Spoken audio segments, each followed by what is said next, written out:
I'm standing here with sOAZ from Team Origin, who just came out of the game versus Fnatic. So can you tell us what was your game plan going into the match?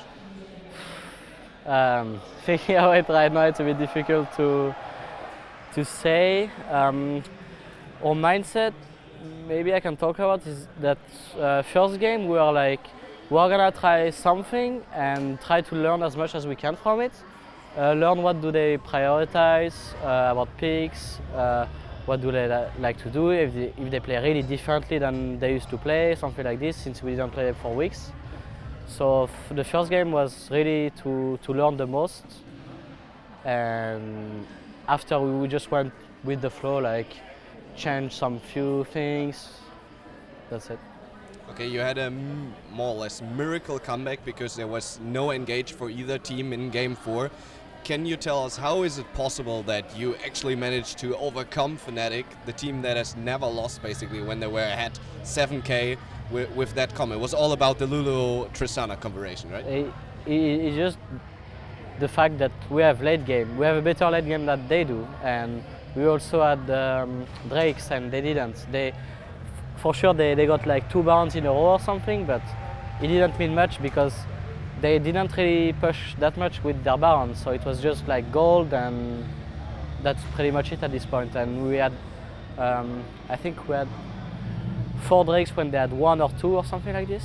So yeah, we had a lot of Drakes and we had the late game, so it was more about us not doing some stupid mistakes and waiting for the Lulu and Tristana to get really strong, like 5 item both.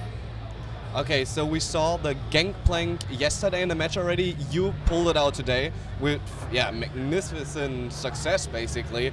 So can you tell us how much did you actually practice Gangplank? Because you seem to be mechanical, just a level up in comparison to Huni. About Gangplank, I played it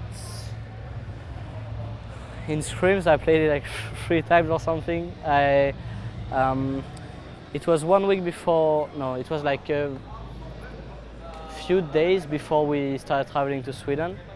We were thinking about champ select already, and I was like, in all the scenarios that we did, there's always something bad that I didn't like about my lane. So I picked up a few champions like Olaf and Gangplank, and it went well. About the champion, it's not that hard, honestly. You just have to time the barrel good enough, and yeah, just play. It's most likely about your team. They have to play accordingly when you want to pressure with the barrel, and he's really strong because he have an ult to wave clear, but his early game is really weak, as we saw, like for example when I played Fizz against Uni and he had Gangplank.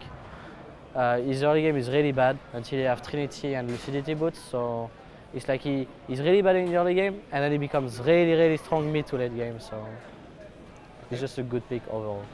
So we're seeing more and more top laners diverging more into the carry role. For example, Huri is a carry player. You were used to have just like a crazy champion pool. We saw Archon today in the LPL pulling out a Fiora top lane. Yeah.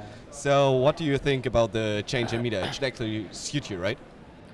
I think there's always gonna be still tanks, still carries, APs. Like it's gonna be a lot of everything. In my opinion, all the time on top lane right now.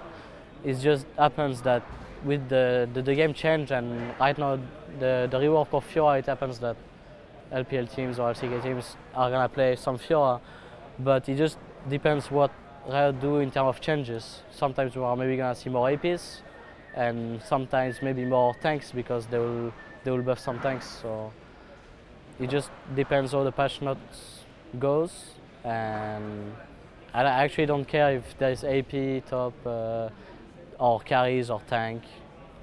I'm probably more into APs and tanks than necessarily bruisers, but I can play anything.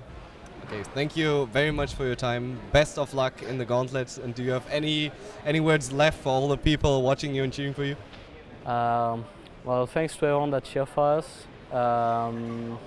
thank you for the interview. And though there's not so many people really believed in us, but I thought that we put a good fight against Fnatic, and I knew that it could have gone either way. People didn't really think the same. Maybe they think so now. So now it's all time to try to qualify to Worlds and hopefully win the gauntlet. I think everyone thought that you put up a great fight today. Thank you very much. Thank you.